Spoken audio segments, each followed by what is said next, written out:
Jackson State put a beat down. I don't think anybody saw, well, except Neely from the pregame show, saw was going to happen on Alabama A&M on their homecoming. I'm going to talk about it right after the bumper.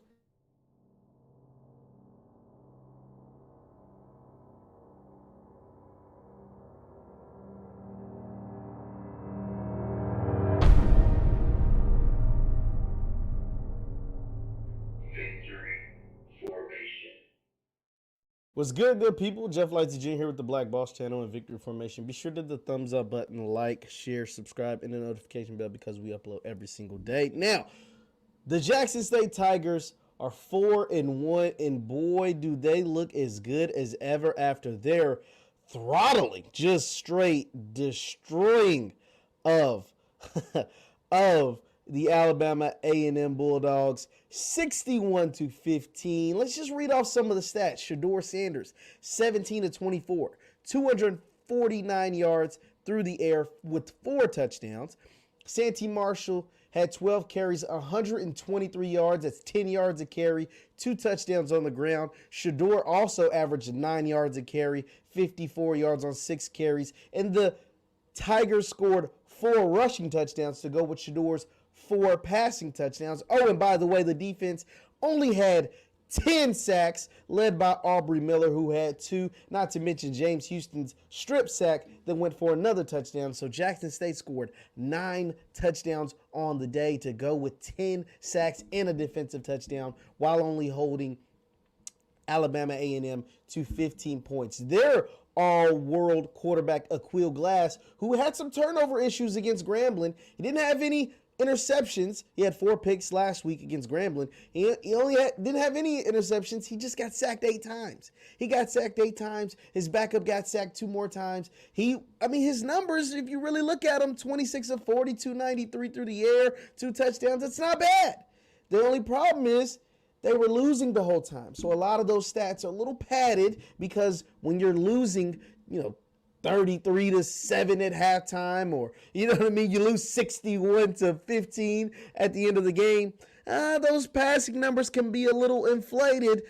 But when you get sacked 8 times or 10 times for the game, that's not inflated at all. This is the Jackson State team we've been waiting to see all year. This is the Jackson State team I think we will see moving forward. When they were winning those games against Florida A&M 7-6, or even though it was 38-16 against Tennessee State, it was close. And then, only scoring 1 touchdown against UL Monroe and a close game after being up really big against Delta State. Jackson State made a change on the offensive side of the ball. They promoted wide receiver coach T.C. Taylor to call the plays. They allowed him to, so they took away the play calling duties from Jason Phillips and gave them to the wide receiver coach, T.C. Taylor, and it looks like it made a difference. It seemed like every single thing that Jackson State called against Alabama A&M worked.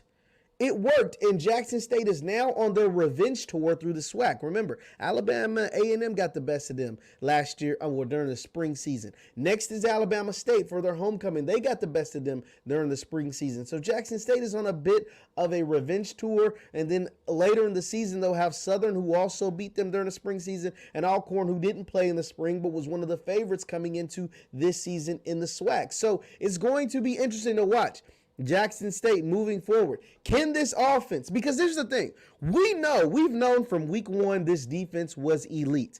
Niles Gaddy, Aubrey Miller, Keontae Hampton, those guys, James Houston, who's probably SWAC Defensive Player of the Year right now, I'd say. All those guys are studs. Nugget, Shiloh Sanders in the back end. These guys are Cam. These guys are amazing. These guys are dope. These guys are played their lights out. So we knew that defense was going to be able to travel. It was whether the offense could catch up to the defense. Well, now with T.C. Taylor calling the plays, it looks like the offense has finally caught up. You don't drop 61 points by accident. You don't have the day Shedeur Sanders had by accident. You don't have the day that Santee Marshall had by accident. They came out there on a mission, and they know what they can do now. They've been told what they should do and what they should be able to do by their coaches, by the fans, by social media, by everyone. But offensively, I'm going to say. But they hadn't put it together for a full game. They had not put together a a game offensively where they did what everybody expected them to do. And one of those things, like Coach Prime says all the time, is we want to make sure every light on the scoreboard works. They hadn't done that offensively. Not since Deion Sanders has been there, right? Not even this year with Shedeur Sanders as the starting quarterback. But this game, they put it together. And so now they know what their offense looks like when it's clicking on all cylinders. There's no reason to go back now. There's no reason to go back. We know that defense travels. That defense has been the top in the SWAC from the beginning. And it's not by surprise they went out there and got 10 sacks. 10 sacks is a lot. That might have been a bit of a surprise. But I would have booked 6 or 7 before the game. But now the offense is, not only do they just they know okay, if we put it together, we can do this. No, they've seen it now. And normally it's like when a shark tastes blood, or when a beast tastes blood, it's like, I want it now. I want it. I don't want to let that go. This offense now knows the potential can be fulfilled. They've done it. And that, my friends, is very, very scary for the rest of the SWAC moving forward. The fact that Shedeur Sanders knows that his players can make these plays and they can do them consistently. The fact that Warren Newman is still the most talented punt returner in all of college football. The fact that the running game is now getting some life with J.D. Martin being implemented into the running game now, and Santee Marshall doing what I always knew he could do with the speed. The speed that they need, no offense to Pickett, but they need some speed back there in the running back position, and they got it. The fact that Shedeur Sanders is now actually being mobile, a dual threat quarterback, running some.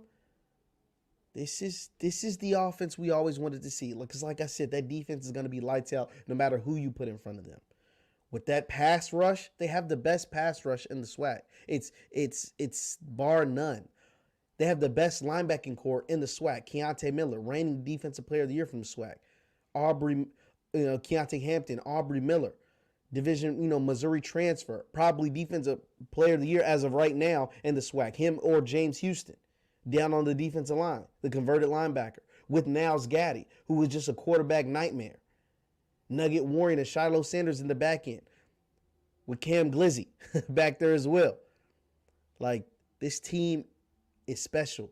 This team has a lot of special parts and continue to be special. I cannot wait to see what they do, because they're on a revenge tour, right? They're on a revenge tour. They've got Alabama State, who beat them during the spring season, up next. And Alabama State is coming to this game looking really, really good. Coming to the game off of a win from Arkansas Pine Bluff after they got embarrassed. So Alabama State got embarrassed by Florida A&M on October 2nd. They got beat 28-0. That's just kind of embarrassing. But they've beat Bethune-Cookman. They beat Arkansas Pine Bluff. And they know that they can beat Jackson State, at least in their mind. They beat them during the spring. This is a different team. This is not the team you played during the spring. So what Jackson State will be able to do offensively, because I know what they're going to do defensively. If that offense can stay consistent, especially for a homecoming game, Jackson State's going to be a problem for everybody the rest of the way. Leave your thoughts in the chat. Leave your thoughts in the comments on Jackson State and what you think they'll be able to do. Don't forget to follow me on Twitter at JLightsy7. I have conversations like this all the time. And on Facebook, it's Jeff Lightsy Sports on Facebook. That is Jeff Lightsy Sports on Facebook. Thank you guys for tuning in. Be sure to hit the thumbs up button on your way out, and I will see you next time. Peace.